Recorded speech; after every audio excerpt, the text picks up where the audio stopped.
The chandeliers of Darcroft Hall glowed with a brilliance that seemed designed to expose every hope, flaw, and whispered ambition beneath their rings of cold fire.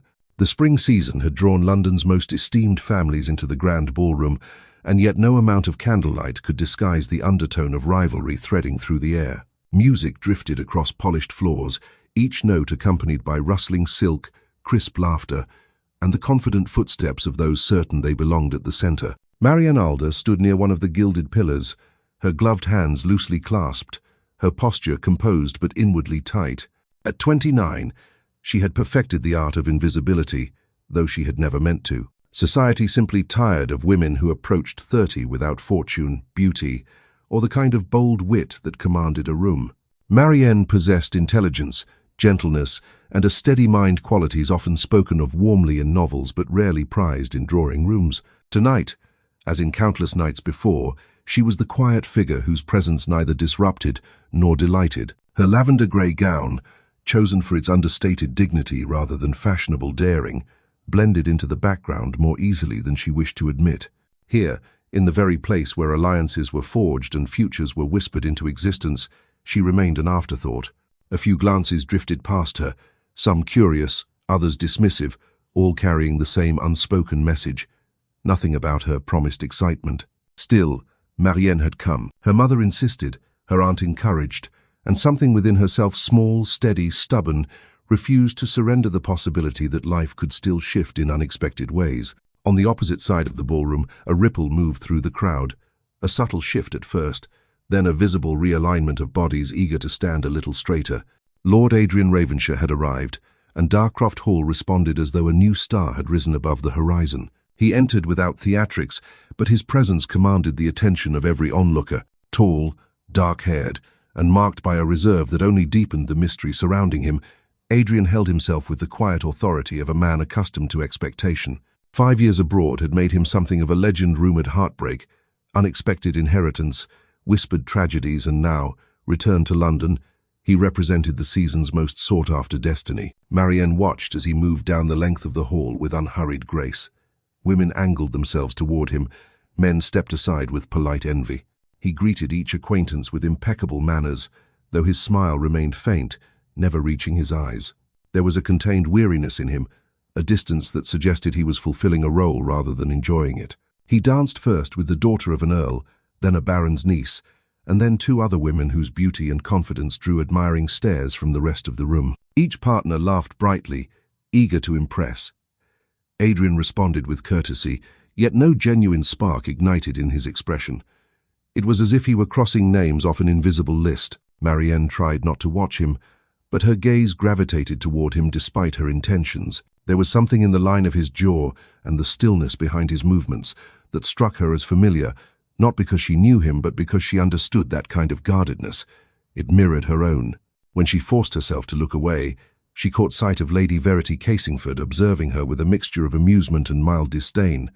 Verity's smile carried the sting of a pin dipped in sweet perfume. "Poor Miss Alder," she murmured to her companion loud enough for Marianne to hear, "always attending, never participating." Marianne's cheeks warmed, though she refused to allow embarrassment to alter her expression. She had grown accustomed to such remarks. Verity thrived on them. Music swelled. The waltz began. Adrian escorted yet another eager young woman onto the center of the floor. Their movements were elegant, practiced, flawless.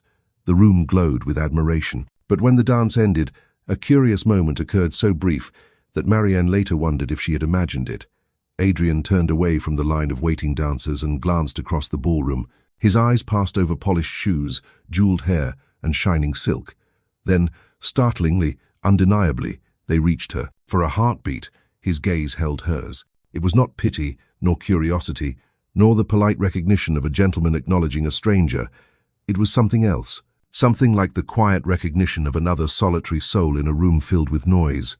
Marianne looked away first, uncertain whether the flutter in her chest meant anything at all.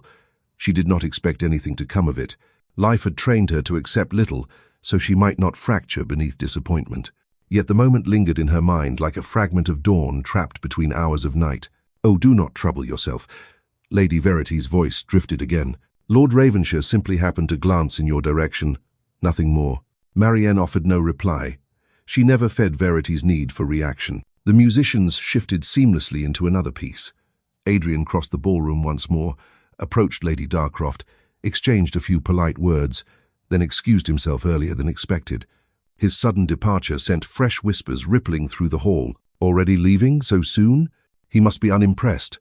Quote, perhaps none of the young ladies suited him, and beneath those murmurs, certainly not Miss Alder. Marianne kept her posture composed as she stepped aside to let others pass. Her Aunt Elowen found her, offering a look of gentle concern.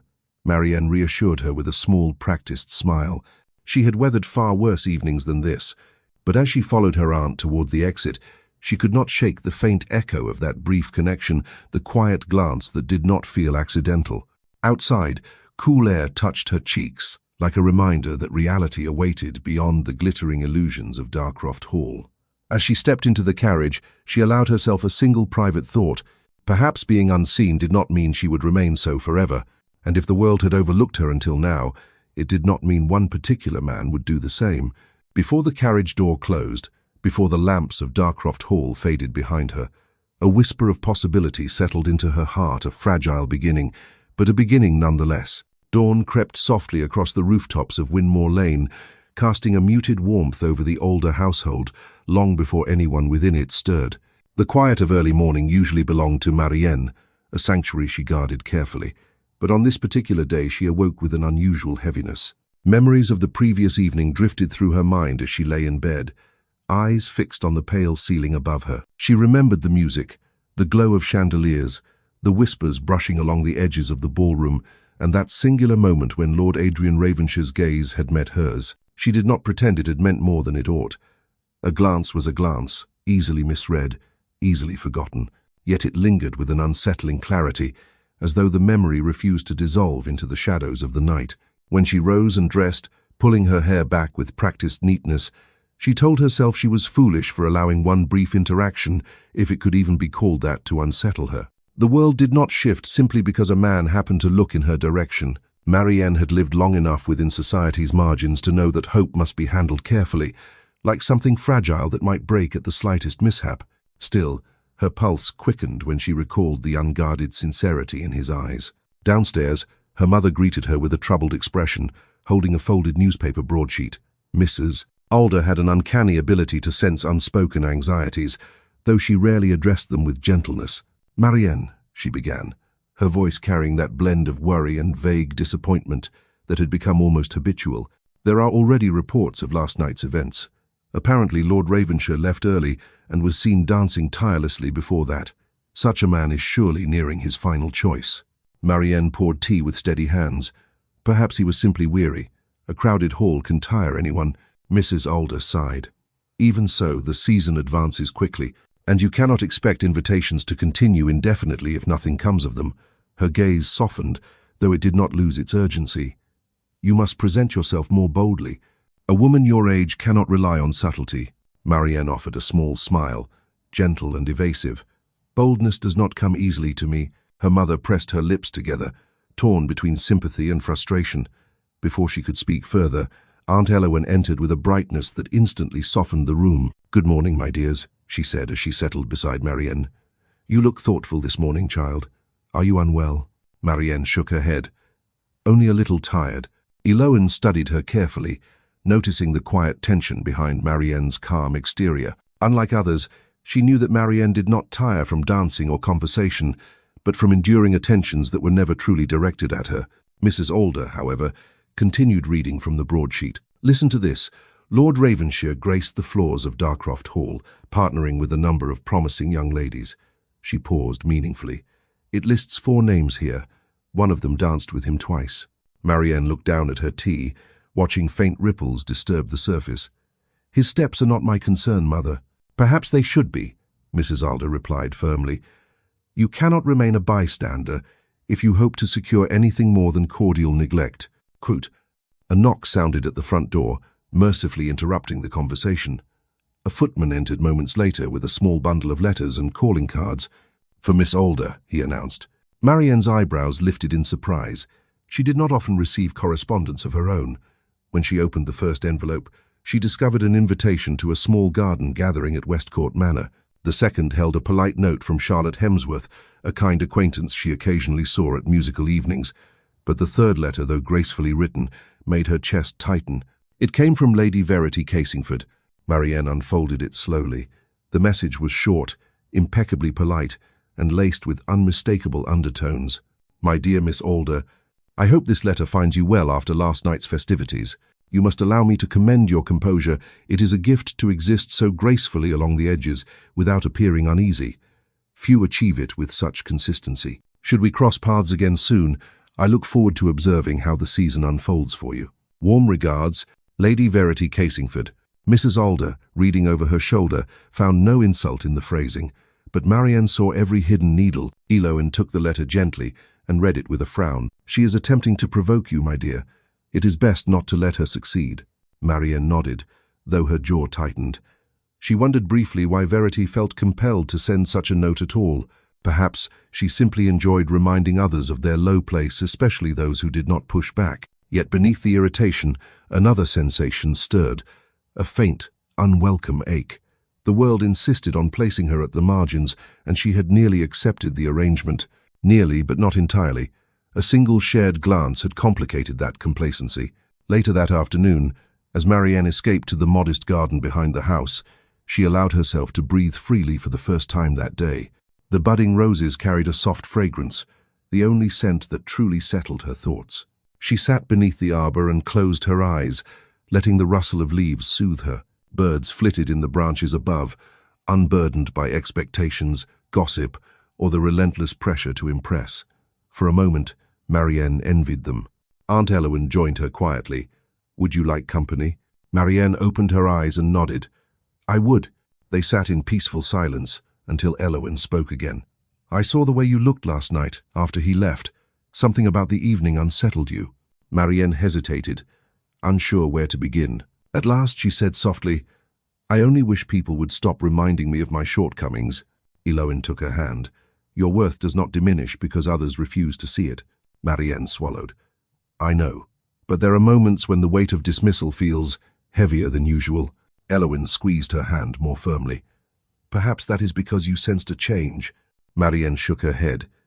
"There was no change, only a mistaken moment." "Was it mistaken?"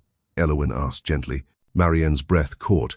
She did not answer, not because she didn't know, but because she feared what it might mean if she allowed herself to wonder.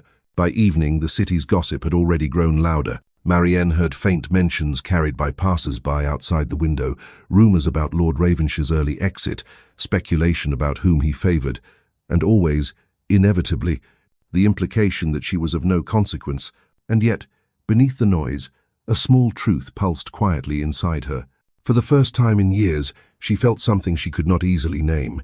Not hope, she had learned to be too cautious for that, but perhaps the early shape of possibility, fragile but persistent. She carried it with her long after night had fallen. The morning light in Ravenshire House filtered through tall windows, illuminating shelves of untouched correspondence and stacks of invitations Adrian had neither read nor refused. He sat behind his desk, the quill in his hand, unmoving, his attention fixed not on the scattered papers before him, but on the quiet echo of a moment that refused to leave his thoughts. It had been a simple glance across a ballroom, nothing more, yet it returned to him with a clarity that unsettled him. He could still see her, the woman who did not jostle for attention, nor mask uncertainty beneath practiced smiles.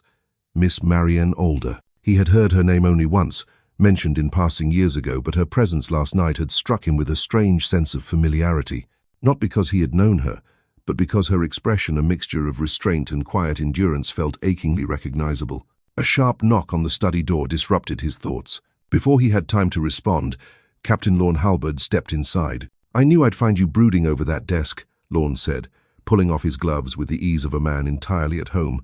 "When was the last time you actually answered one of those letters?" Adrian leaned back. "I answer what is necessary." "Which is precisely none of them," Lorne replied. "London believes you've returned to choose a bride. You cannot ignore half the peerage forever."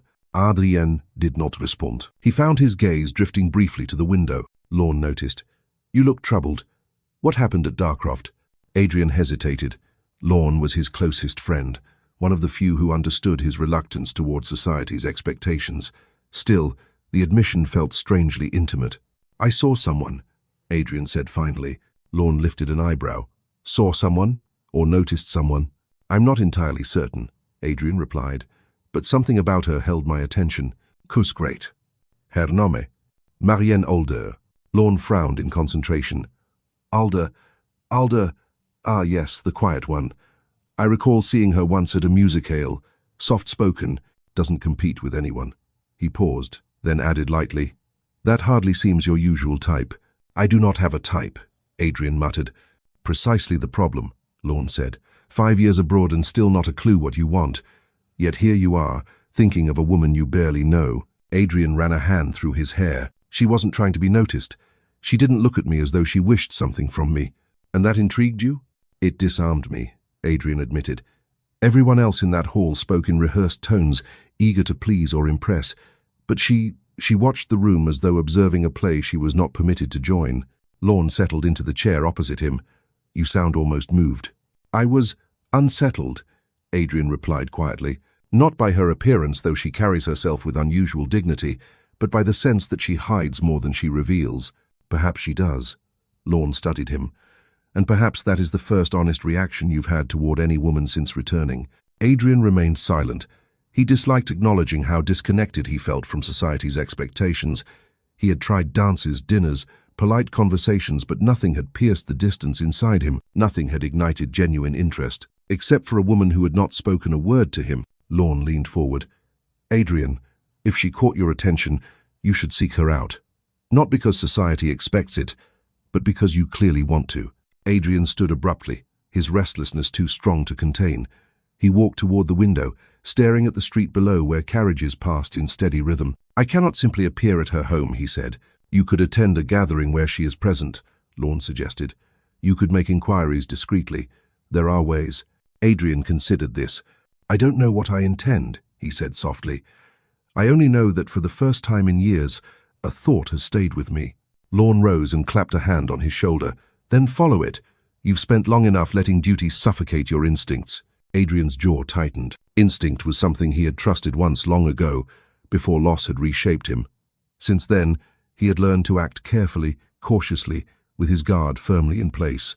But last night, a single meeting of eyes had cracked that restraint. He returned to his desk and picked up an unopened invitation from Westcourt Manor, the same event Marianne had been invited to. He had not intended to attend. But now the prospect stirred something he had not felt in a long time. Anticipation. Lorne noticed the shift and smiled. If you go, at least pretend it was your idea. Adrian exhaled slowly. I will consider it. After Lorne left, Adrian remained motionless for several minutes. The silence of the room pressed in around him, broken only by the faint ticking of a clock. He closed his eyes briefly, allowing himself to admit one simple truth. He wanted to see her again, not because she was beautiful, though she possessed a quiet elegance many failed to recognize, not because she was accomplished, he had no idea what she preferred beyond the calm way she carried herself, but because she had looked like someone who understood how it felt to stand apart, while others thrived in places she did not fit. He understood that feeling, and perhaps, beneath all the noise of the season, that shared solitude had called to him more clearly than anything else. When Adrian finally opened his eyes, he knew with surprising certainty that he would attend the Westcourt gathering, not as a man fulfilling obligation, but as someone following a thread he could not ignore.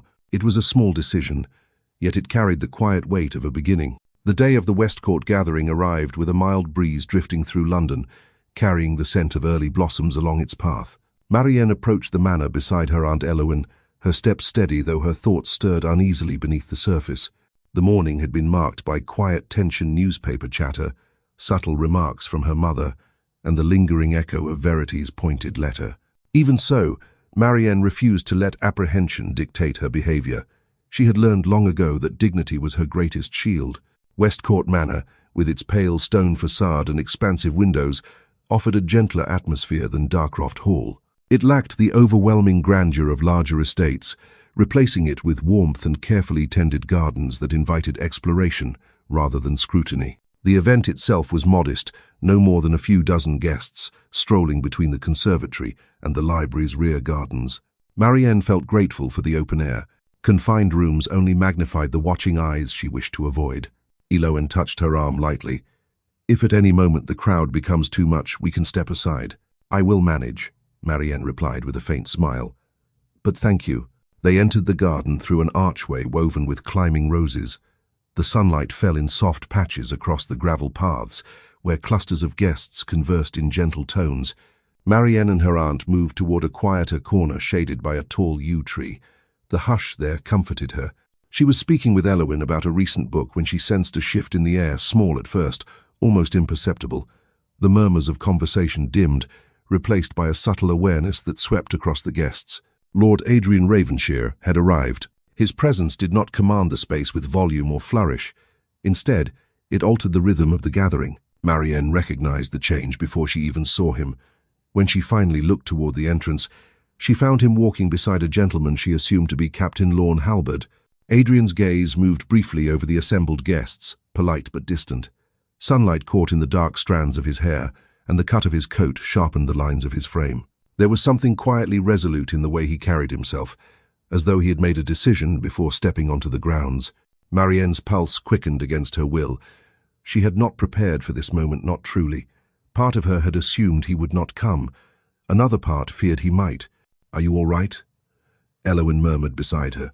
"Yes," Marianne said softly, though she wasn't sure she believed it. Adrian exchanged greetings with the host, Lady Westcourt, who welcomed him with visible delight. But even from a distance, Marianne noticed the faint restlessness in his posture, as though he were searching for something or someone he had not yet found. Verity Casingford appeared moments later, gliding across the garden with a calculated grace. She approached Adrian with a bright smile, engaging him in cheerful conversation. Though he responded with courtesy, there was a restraint in his demeanor that Verity either failed to see or chose to ignore. "Lady Verity seems eager today," Elowen remarked quietly. "She always is when it benefits her," Marianne replied. But she kept her tone gentle. Verity's ambitions were no secret, nor were her methods. After a few moments more, Adrian excused himself from Verity with impeccable politeness. Instead of moving toward the refreshments or the conservatory, he began walking deeper into the garden slowly, intentionally, as though drawn by something beyond his control. Marianne looked away, pretending interest in the nearby rose bushes. She reminded herself that she had no reason to anticipate anything, no right to interpret his presence as anything meaningful. But her heart did not listen. A soft gasp escaped Elowen before Marianne understood why. Adrian Ravenshire was standing several paces away, his gaze fixed on her. The garden seemed to still. The distant conversations, the rustling leaves, even the flutter of birds overhead all grew faint. Marianne felt rooted in place, unsure whether to curtsy, speak, or remain still. She chose the simplest path. She met his eyes. For a brief, suspended moment, neither of them moved. There was no formal introduction, no scripted exchange, only a quiet recognition that passed between them. He inclined his head with measured respect, a gesture far more personal than any words could have been. Marianne lowered her gaze and offered a graceful curtsy. The movement felt instinctive, not forced. When she rose, he seemed about to approach, but a group of young ladies drifted into the path between them, pulling his attention with a cascade of eager greetings. The moment broke gently, not abruptly. Adrian responded to the ladies with polite restraint, yet his focus returned to Marianne whenever the opportunity allowed. He did not hide it well, though he tried. Verity noticed too. Her expression tightened, though she masked it with practiced charm as she rejoined their circle. Marianne pretended not to see the shift, though it unsettled her. Elowen leaned closer. "He sought you out." Marianne shook her head faintly. "I doubt that." Quote, "Then why is he looking this way again?" At that, Marianne did not dare turn. Her heart, already unsteady, thudded louder in her chest. The remainder of the gathering unfolded in a muted haze. Marianne kept mostly to the shaded corner, listening to her aunt's stories, taking refuge in the calm she had found there. Yet every so often, she felt Adrian's gaze brush hers across the garden. Each time, it unraveled a small thread of the caution she worked so hard to maintain. When the event drew to a close, she and Elowen prepared to leave. As they walked toward the exit, Marianne allowed herself one last glance over her shoulder. Adrian was watching her again, not with longing, nor with intensity, but with a thoughtful curiosity that suggested a question forming in his mind, one he had not yet found the words to ask. Marianne turned away before her heart betrayed her. She followed Elowen down the gravel path, leaving the manor grounds behind her. She did not know what would come next, She only knew that something within her had shifted slightly, subtly, but undeniably. The next time Marianne entered society was at the Kingford Theatre, a grand establishment whose gilded balconies curved like an embracing crescent around the stage. Lanterns cast warm pools of amber light across the velvet seats, and murmurs of anticipation drifted through the hall as guests settled into their boxes. The play that evening was a celebrated comedy, though Marianne felt little amusement as she took her place beside her mother and Aunt Elowen. She had slept poorly the night before. The memory of Westcourt Manor weighed on her mind more heavily than she wished to admit. The steady gaze of Lord Ravenshaw, the quiet acknowledgement that had passed between them, and the inconvenient flutter it left in her chest long after she'd returned home. Now, sitting in their modest box along the side of the theatre, she tried to calm the restless thoughts stirring beneath her composed exterior. "Try to enjoy yourself," Elowen whispered kindly as the orchestra prepared to begin. "A good performance can soothe even the most anxious mind." Marianne nodded. "I will try, Cosmo." But as the first act unfolded, she found her attention wavering, her thoughts returning again and again to the quiet garden and the man whose brief glances seemed to echo still. Her mother, meanwhile, scanned the theatre with perceptive eyes, her fan shifting restlessly. When she leaned forward, Marianne followed her gaze and her breath stilled. Across the theatre, stepping into a box situated at a favourable vantage, was Lord Adrian Ravenshaw.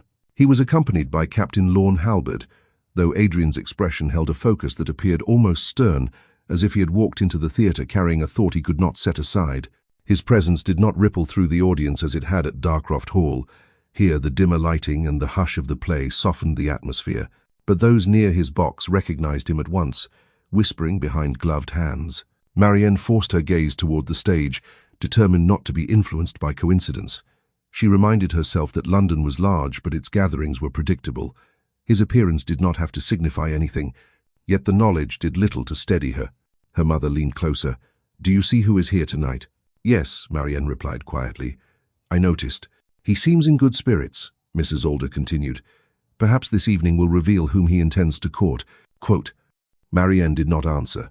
Instead, she watched the actors move across the stage, though she could not decipher a single line they spoke. It was during the intermission, when conversation filled the theatre once more, that everything shifted. Voices rose, fans fluttered, and the audience moved about with renewed energy. Marianne remained seated, grateful for the chance to rest in relative obscurity. She had just reached for her program when a sudden hush fell over the nearby boxes. Her mother stiffened. "Marianne," she whispered urgently. "Someone is approaching." Marianne looked up and her heartbeat faltered. Lord Adrian Ravenshaw stood at the entrance to their box. The soft glow of the lanterns above illuminated his features, casting a gentle highlight along the edges of his profile.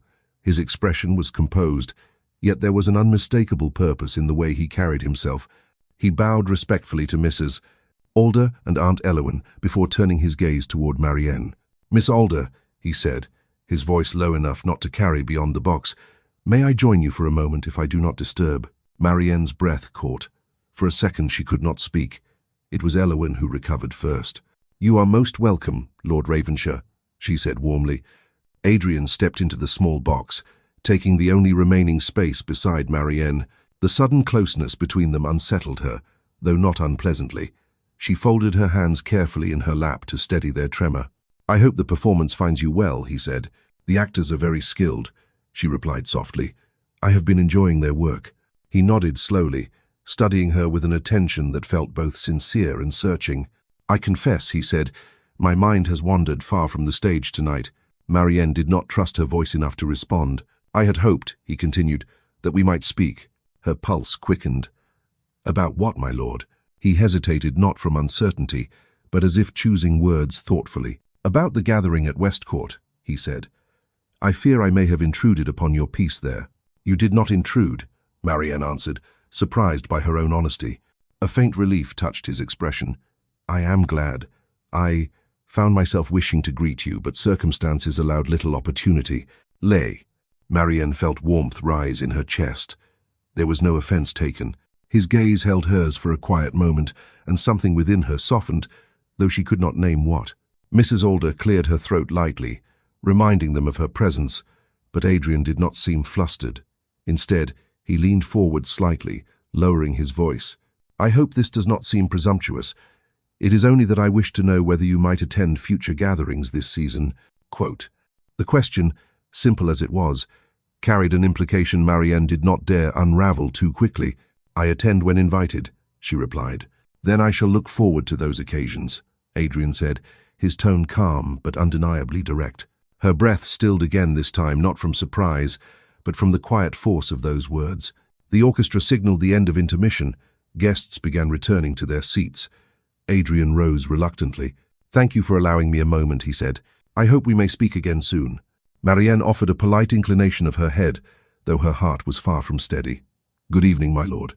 He bowed once more, then stepped out of the box to rejoin Lorne. As he walked away, Marianne remained still, uncertain whether she had imagined the subtle warmth in his voice or the way he had looked back at her before disappearing into the corridor. When the lights dimmed and the play resumed, she realized she had not absorbed a single detail of the first act, nor was she likely to comprehend much of the second. For the first time in a long while, she felt the threads of her quiet life shift around her, rearranging themselves into something she did not yet understand. The morning after the theatre felt heavier than Marianne expected. She had hardly slept, her thoughts returning again and again to the quiet moment when Lord Ravenshire had stepped into her box with all the composure of a man following an instinct he had long ignored. The memory replayed in fragments, his voice lowered to speak only to her, the sincerity in his questions, the unguarded way his eyes lingered when he thanked her. No matter how she tried to steady herself, the recollection unsettled her in a way she could not dismiss. Her mother, however, had welcomed the experience with an enthusiasm Marianne found difficult to manage. "He came directly to you," Mrs. Alder said for what felt like the third time that morning, "and not merely to exchange polite words, but to speak with intention. You must not underestimate the significance of that." Marianne stirred her tea slowly. "It is unwise to draw meaning from what might be simple courtesy." Mrs. Alder frowned. "Courtesy does not lead a man to leave his own box and approach ours. Please, child, do not diminish what the rest of London has already begun to discuss." That statement made Marianne's grip tighten slightly around her cup. "What has begun to be discussed?" Her mother hesitated only a moment before producing a small sheet of paper. It wasn't a formal article, merely a column of circulating commentary, a brief note summarizing notable moments of the previous evening. And there, tucked between observations about gowns and performances, she saw it. Lord Ravenshire was seen conversing with Miss Marianne Alder during intermission, choosing her company over several prominent families. Speculation arises as to the gentleman's intentions. Marianne felt heat rise in her cheeks. "This is exaggeration." "Exaggeration, yes," Mrs. Alder conceded, "but exaggeration often grows roots.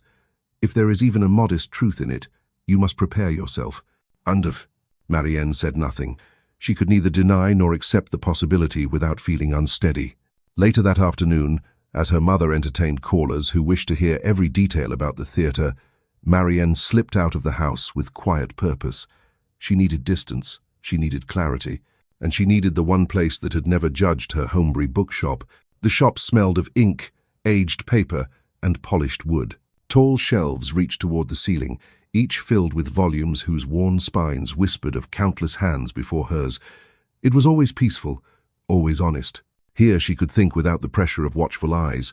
Marianne moved toward the philosophy section, letting her fingers trace the titles she had grown familiar with over the years. Her breathing steadied as she opened a newly arrived volume, savoring the crispness of untouched pages. She had just turned the second leaf when a voice, calm, low, unmistakably familiar, broke her concentration. "Miss Alder." Her heart jolted. When she turned, Lord Adrian Ravenshire stood not an arm's length away, dressed more simply than usual, as though he intended to blend with the quiet rather than command it. The soft light from the window caught the thoughtful expression in his eyes. "My lord," she said quietly, struggling to mask her surprise, "I did not expect to see you here." "Great." His gaze drifted briefly to the book in her hands. "Nor did I expect to find company in this corner of the shop. It is often quite deserted." "It is why I prefer it," she replied. "Then it seems we share that preference." The simplicity of his words unsettled her more than any elaborate compliment could have. She closed the book gently, unsure of how to proceed. Adrian seemed to sense her uncertainty. "I hope I have not disturbed you." "You have not," she answered truthfully. "Good," he said softly, as though the single word held more relief than he cared to show. They stood in quiet for a moment, the only sound the distant turning of pages from another aisle. Then, as if compelled by sincerity rather than obligation, Adrian spoke again. "I must confess something, Miss Alder. My presence here today is not entirely accidental." Her breath stilled. "Ici. I have been wanting to continue our conversation," he said. "The one we did not have time to finish at the theatre. You wish to speak further about the play?" she asked, though she suspected she knew better. He shook his head once gently. "Not the play. You." Marianne felt her pulse accelerate, though she kept her voice steady. "I fear there is not much to say about me." "On the contrary," Adrian said with quiet conviction, "I believe there is far more than you allow anyone to see, Crew." His words struck her deeply because they were the very thing she had longed for someone to perceive, even as she tried to hide it.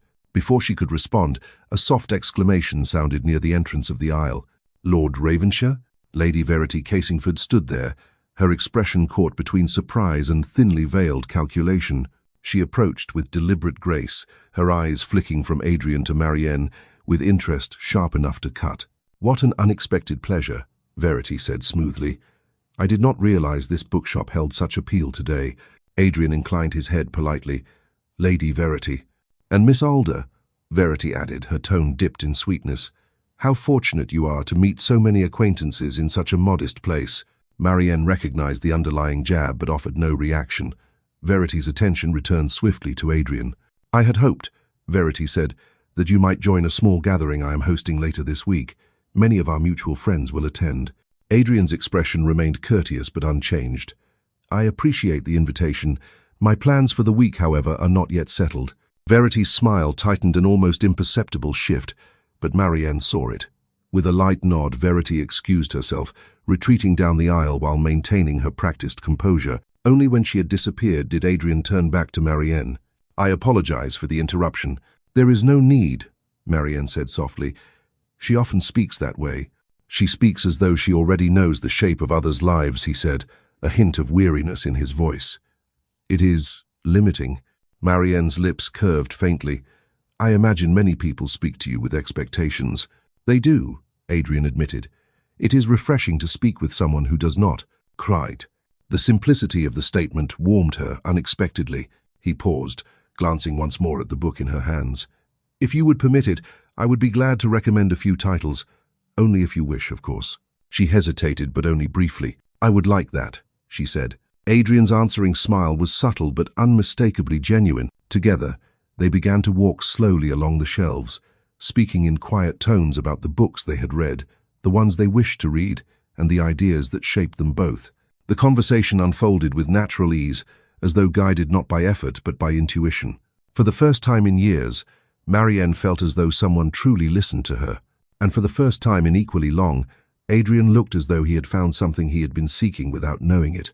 The invitation to Hymont arrived 2 days after the bookshop encounter, delivered with a flourish of embossed stationery and accompanied by a short but gracious note from Lady Hymont herself.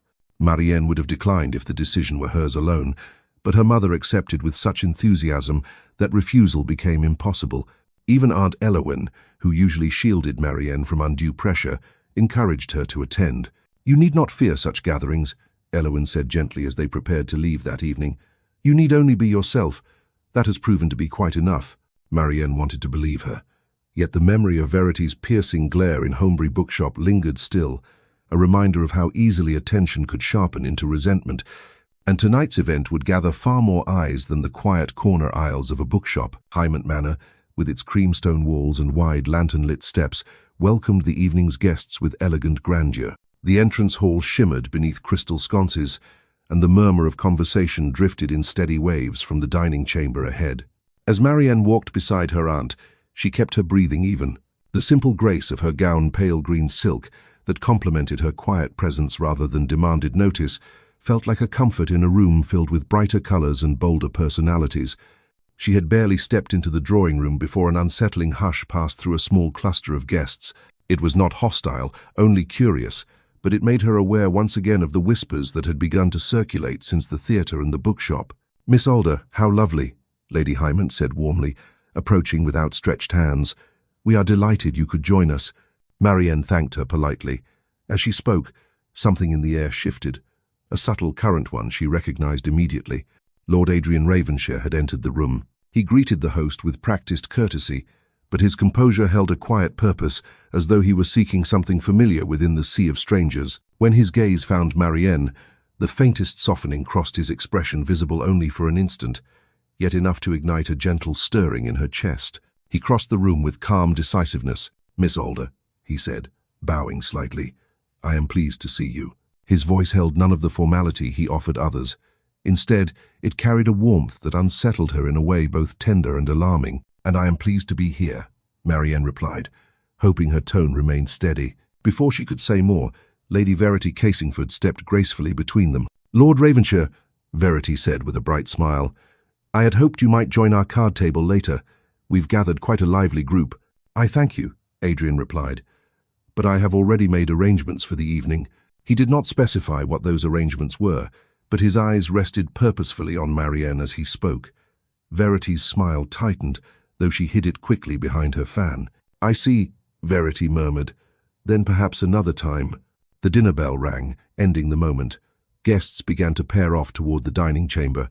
Lady Hymont's staff guided each person to their assigned place, and Marianne felt her breath catch when she discovered she had been seated beside Lord Ravenshire. She glanced at her aunt, who offered an encouraging nod. The long table gleamed beneath candlelight. Crystal glasses stood like prisms along the polished surface, catching flickers of gold and amber. As Marianne took her seat, Adrian settled into the chair beside hers with composed ease. "I hope you do not mind this arrangement," he said softly. "Of course not," she answered, though the truth was far more complicated. Sitting so near him made her acutely aware of every breath, every movement, every fragment of silence between them. Throughout the first course, conversation flowed across the table. Guests discussed travels, politics, the latest scandal involving an absent baron, yet Adrian directed his remarks almost exclusively to Marianne, asking her thoughts, listening attentively to her quiet responses, and responding with the kind of genuine interest that made the surrounding world fade into a gentle blur. Marianne found herself speaking more freely than expected about a book she had recently finished, the contrast between garden designs in various estates and the importance of fresh air in crowded city quarters. Her voice grew steadier with each exchange, encouraged by Adrian's patience and the sincerity in his eyes. Across the table, Verity observed them with growing agitation. Her posture remained perfect, but her gaze betrayed a simmering frustration. "Miss Alder," Verity interjected sweetly during a lull, "you speak so fondly of modest gardens. I imagine you prefer quiet landscapes to more elaborate grounds." Marianne met her gaze with polite composure. "I appreciate both, though I find beauty exists even in the simplest spaces." Adrian turned to Marianne with thoughtful approval. "Simplicity often reveals what the eye overlooks elsewhere." The compliment was small, but its meaning was unmistakable. Verity's grip on her glass tightened. When the main course concluded, Adrian reached subtly for his wine. As he did, the back of his hand brushed Marianne's lightly. The contact was fleeting, delicate, yet deliberate enough that she felt its warmth long after his hand withdrew. She drew in a steadying breath, unsure whether he intended the gesture, but equally unsure whether intention mattered. By the time the final course arrived, it was apparent to everyone at the table that Lord Ravenshire had not sought amusement tonight, nor polite diversion. He had chosen his place, his company, and his attention with unmistakable clarity. Conversation slowed as the evening neared its close. Guests began drifting toward the drawing room for tea, but Adrian lingered beside Marianne as she rose from her seat. "Thank you," he said quietly, "for your conversation." Quote, "You must not thank me for something so simple," she replied. "It is not simple," he said. "Not to me." Her heart trembled at the sincerity in his voice. Elowen approached then, ready to take her leave. Marianne excused herself with a gentle nod, but as she stepped away, she felt Adrian's gaze follow her steady, unwavering, as though he wished to speak further but understood this was not the moment. As she exited the room, whispers drifted behind her. "Did you see how he looked at her? He spoke to no one else with such attention. Surely there must be a reason." Yet Marianne walked with a quiet calm. For the first time, the murmurs of society did not weigh upon her. Instead, she felt something else still fragile, still undefined, but unmistakably growing. A sense that her life, once confined to the margins, was shifting toward a place she had never expected to stand. Marianne received the invitation to Ravenshire Manor 3 days after the Hymont dinner. It arrived in a plain envelope without flourish or decorative insignia, simple, direct, unmistakably deliberate. The note inside, written in Lord Ravenshire's careful hand, invited both her and Aunt Elowen for a quiet afternoon visit. There was no mention of formality, no implication of obligation, only a request for their company if the day permitted. Her mother was nearly breathless with anticipation, but Elowen insisted on moderation. "We shall go," she said gently, "not because others might expect something, but because it is clear he wishes you to see his world." Those words echoed in Marianne's mind throughout the journey to the countryside. The carriage passed rolling fields, low stone walls, and clusters of ancient trees whose branches twisted toward the sky like weathered hands. It was a landscape shaped by long histories and quiet endurance, much like the man who governed it. When the manor finally appeared, it rose from the distance with a stately calm, its pale exterior warmed by the late afternoon sun. Ravenshire Manor was not ostentatious, though its size revealed wealth beyond question. Instead, it held a distinguished stillness, as if it had stood for centuries with patient certainty. Adrian waited at the entrance, greeting them with the kind of refined courtesy that came naturally to him. Yet beneath his composed exterior, there was an ease that had not been present at Hymont, an unspoken relief, as though their arrival had granted him something he had quietly hoped for. "You are very welcome here," he said, offering a respectful bow. "I am grateful you accepted." "We are pleased to be your guests," Elowen replied warmly. Marianne found herself unable to look away from him. His attire was more relaxed than usual, and there was a faint tiredness around his eyes as though he had slept little but refused to let weariness show. She wondered what burdens he carried behind that controlled expression. He led them inside, guiding them through the entrance hall where portraits of former Ravenshires lined the walls, their solemn faces watching over the generations that followed. Marianne sensed the weight of lineage in that room, a burden Adrian had inherited whether he wished for it or not. He did not linger there. Instead, he led them into a bright sitting room overlooking the gardens. "My father favored tradition above all else," Adrian said quietly when he noticed her observing the portraits. "I often wondered whether he expected too much of those who came after him, or perhaps too little." There was no bitterness in his tone, only a measured reflection. Elowen excused herself politely to admire the garden paths, leaving Adrian and Marianne alone in the softly illuminated room. He gestured toward the window. "I thought you might enjoy the grounds. There is a part of the garden I wish to show you."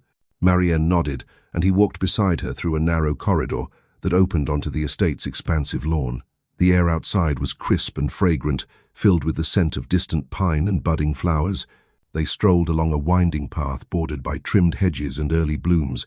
Ravenshire Manor revealed itself piece by piece, a greenhouse filled with citrus trees, an herb garden tended by careful hands, and a small stone cottage in the distance that Adrian identified as the head gardener's home. "This land has been in my family for generations," he said as they walked. "I do my best to care for it, though I am not always certain I meet the expectations placed upon me." "Cotillon, you speak as though those expectations are heavier than most," Marianne replied gently. He glanced at her, the faintest trace of surprise crossing his features. "You read that easily." "Perhaps because I have known expectations of my own," she said, "though mine come from society rather than ancestry. Both can be difficult to escape," Adrian admitted. "But one must try, or risk losing any sense of oneself." They paused near a small grove of ash trees. Sunlight filtered through the leaves, scattering dappled patterns across the ground. "My mother passed away shortly before I left England," Adrian continued, his voice quieter now. "After that I travelled.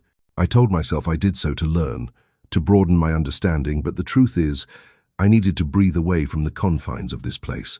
The estate, the obligations, the legacy, it all pressed upon me in ways I could not bear at the time." Quote, Marianne listened, sensing the rawness beneath his composed delivery. "I returned because I realized running from responsibility does not lessen it," he said. "It only delays what must eventually be faced." "And have you faced it now?" she asked softly. His reply was slow, thoughtful. "I am trying to, though I find that duty is easier to bear when there is someone who sees the person behind it." Her breath trembled. "I fear I do not know enough to see you clearly, Los. But you see more than most," he said, "and more than they expect you to." Marianne lowered her gaze, unsure how to respond. The sincerity in his voice was both comforting and unsettling, drawing her closer to something she was not certain she was ready to name. As they walked further, he pointed out sections of the estate he hoped to improve. One cottage near the orchard had a leaking roof that troubled him. Another cluster of homes lacked sufficient windows. "I wish to refurbish them," he said. "Better living conditions mean better health, greater dignity, but I am still learning how to manage resources while meeting obligations to the tenants." Marianne considered the structures thoughtfully. Large windows would bring more air and warmth, and improving the drainage might prevent illness during the colder months. Adrian looked at her with unusual intensity. "I had not thought of the drainage." "Kamsa, it affects more than one might expect," she said gently. "You would know more than I about the estate's needs, of course. I only offer a perspective." "Your perspective is valuable," he said. "More valuable than you realize." They reached a small terrace overlooking the back meadow. A gentle breeze stirred the grass below.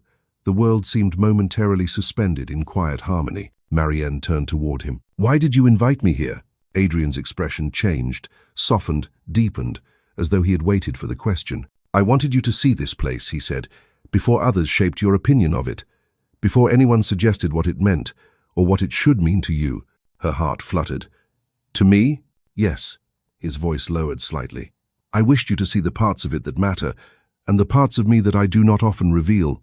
Marianne felt the truth settle gently between them. Not a declaration, not a promise, but an invitation to trust. One step forward, quiet and steady. "I am grateful," she said, her voice barely above a whisper, "for your honesty." Adrian looked at her with a tenderness that made her breath catch. "You deserve honesty," he said simply. "You always have." When they returned to the manor, Elowen was waiting near the entrance. Adrian thanked her warmly for the visit, but his gaze lingered on Marianne a moment longer, as though reluctant to let the afternoon end. As the carriage pulled away, Marianne looked back at the manor, its windows gleaming in the fading light, its grounds stretching toward the horizon. Something had changed in that visit. She could not yet define it, but she felt it, a quiet shift within her, as though the walls she had long held around herself had loosened just enough to let a new possibility enter. For the first time since the season began, she did not feel like an observer. She felt seen. The night of the Ravenshire House Ball arrived with a sense of anticipation that seemed to ripple through the heart of London. The event had been spoken of for weeks, whispered among drawing rooms and dinner parties, each rumour adding to the significance of the evening. Some expected the night to reveal Adrian's intentions regarding marriage. Others predicted a dazzling display of elegance unmatched by any other gathering of the season. Marianne, however, felt none of those expectations as she prepared. She stood before her mirror, her breath steady as she regarded the gown chosen for the evening. Its ivory silk, adorned with delicate silver threads along the bodice, was the most exquisite garment she had ever worn. It had been a gift arranged quietly by Aunt Elowen, a gesture made not out of ambition, but out of belief. "You look radiant," Elowen said gently as she adjusted a loose strand of Marianne's hair. "Not changed, my dear, only unveiled." Marianne smiled faintly, grateful yet overwhelmed. "I only hope I do not seem out of place." "Creve." "You have never been out of place," Elowen replied, "only unrecognized." Those words lingered with her as they arrived at Ravenshire House. The sight that greeted them was breathtaking, an entrance lined with lanterns, carriages arriving in seamless procession, and the manor itself rising majestically against the night sky. The soft glow of countless windows cast a welcoming warmth across the steps, inviting guests inside like moths drawn to a fire. Once within, Marianne found the ballroom to be even more striking than she imagined. Crystal chandeliers glimmered overhead, scattering light in 100 directions. Musicians tuned their instruments on a raised platform, and a sea of finely dressed guests filled the room with excited murmurs. As Marianne entered beside Elowen, a hush spread across the crowd. The reaction startled her. She felt dozens of eyes taking in the unfamiliar sight of her, no longer hidden in muted colors, no longer pressed against a wall, but standing poised beneath the chandelier's glow. Whispers stirred at once. "Is that Miss Alder? She looks entirely different tonight. Who invited her to such a grand affair?" Marianne held her posture steady, despite the weight of the attention. Elowen's reassuring presence beside her helped anchor her. Then the music softened, signaling the host's arrival. Adrian Ravenshire stood at the far end of the ballroom, greeting several guests with polite warmth. His attire was simple but impeccable, tailored to a form that carried authority without ostentation. Yet even from across the room, Marianne sensed a quiet change in him, something steady and certain. He turned toward the crowd to formally welcome them, but when his gaze traveled across the ballroom, it stopped the moment it reached Marianne. Everything else faded. He excused himself from the couple beside him, moving through the space with purposeful calm. The crowd parted naturally, as though guided by an unspoken understanding of where he intended to go. Marianne felt her breath catch as Adrian approached with a slight bow. "Miss Alder," he said, his voice low but clear, I am honored you could be here. Oza, I am grateful for the invitation, she replied softly. You grace this evening more than you know. She nearly faltered at the earnestness in his tone, but steadied herself as he offered his hand. The first dance is about to begin, he said. Will you grant me the waltz? Her heart thudded painfully. The first dance of the host, the moment upon which all of society's attention rested, was more than a gesture.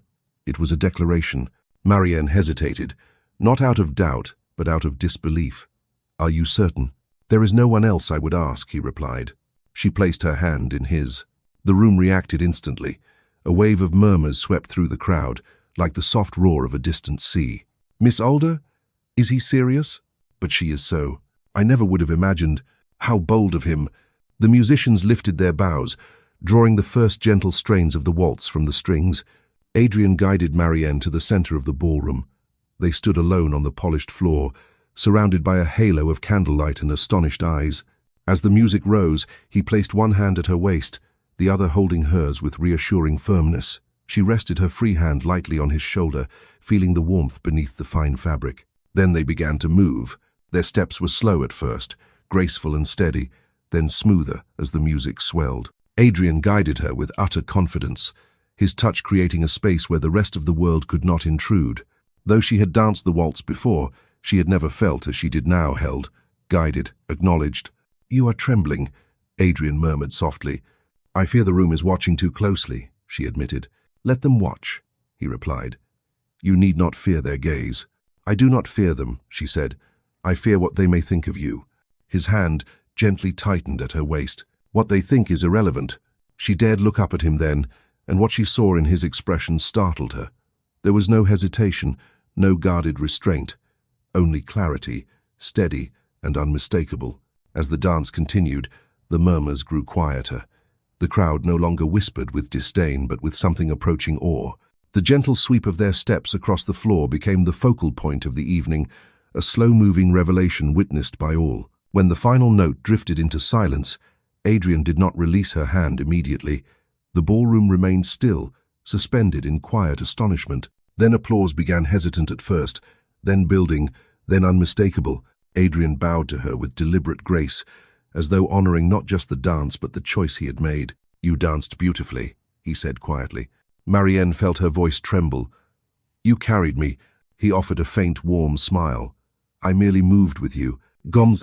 As they stepped away from the center of the floor, Verity appeared near the edge of the crowd, her expression tight and controlled. She did not speak, but her gaze conveyed everything: the disbelief, the sting of rejection, the realization that her ambitions had met an obstacle she had never anticipated. Adrian did not look at Verity. His attention remained wholly on Marianne. Would you walk with me for a moment? He asked softly.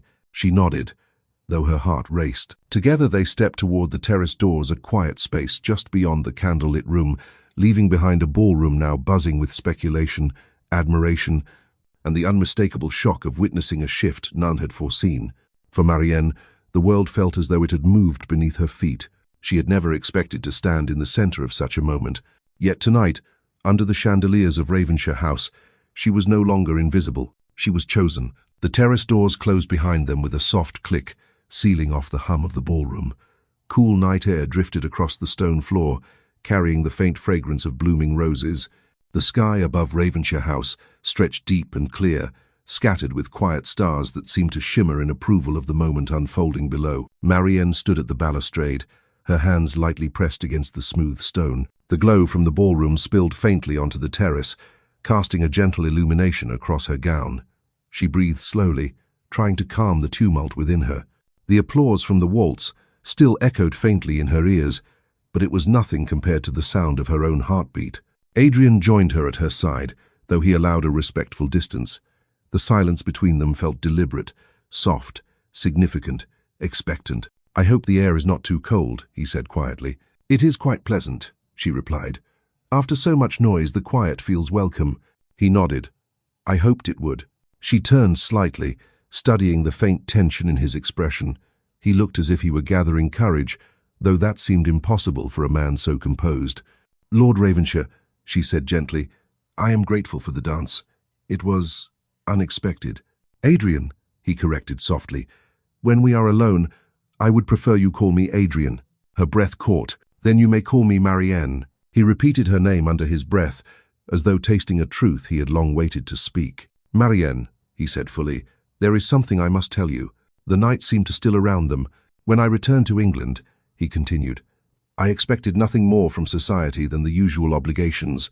I planned to attend the necessary events, choose a wife acceptable to the world, and settle into the role my family demanded. It was a path without feeling, without choice. A duty, nothing more." She listened without speaking. "But then," he said, "I saw you at Darcroft Hall." She looked away, heat rising to her cheeks. "You saw me stand against a wall, doing nothing at all." "I saw you," he repeated quietly, "not the way others did.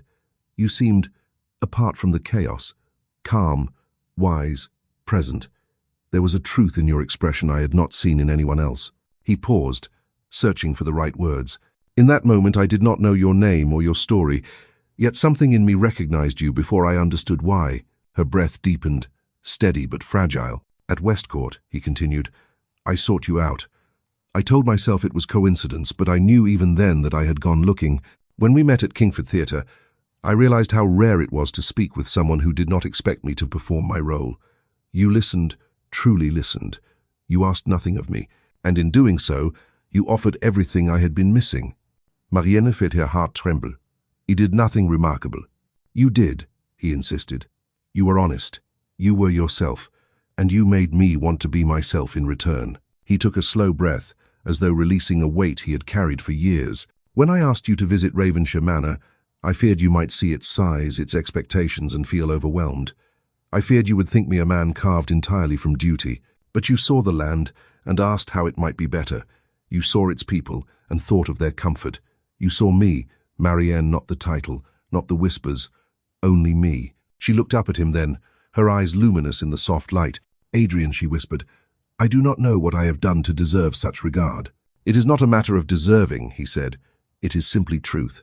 He stepped closer, not enough to alarm her, but enough that she felt the warmth of his presence. "There are many who believe I should choose differently," he said. "You heard their whispers tonight, but I am not interested in pleasing them. I am interested only in choosing a life I can live honestly." Her breath trembled again. "And what life do you wish to choose?" He held her gaze for several long, quiet seconds. Then he sank to one knee. Marianne froze, her hand lifting instinctively to her mouth as the world seemed to soften around the edges. The terrace, the stars, the distant hum of the ballroom, all dimmed into a blur of shimmering stillness. Adrian looked up at her with an expression stripped of every barrier he had ever worn. "Marianne Alder," he said, his voice steady but threaded with feeling, "I have found in you a gentleness stronger than any pretense, a mind richer than any fortune, and a heart that shines where others dim. If you would allow it, if you would trust me, I wish to spend my life beside you. Will you be my wife?" Tears gathered at the corners of her eyes. She had not expected this.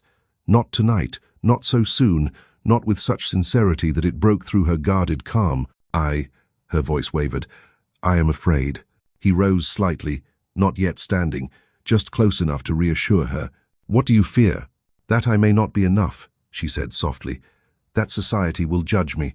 That I will fail you." He shook his head gently. "You are more than enough. You are everything I hoped I might find, but never believed I would. And as for society, they will speak regardless of what we choose. But I would rather face their noise with you than endure their approval without you." She inhaled shakily. "You truly mean this?" "With all that I am."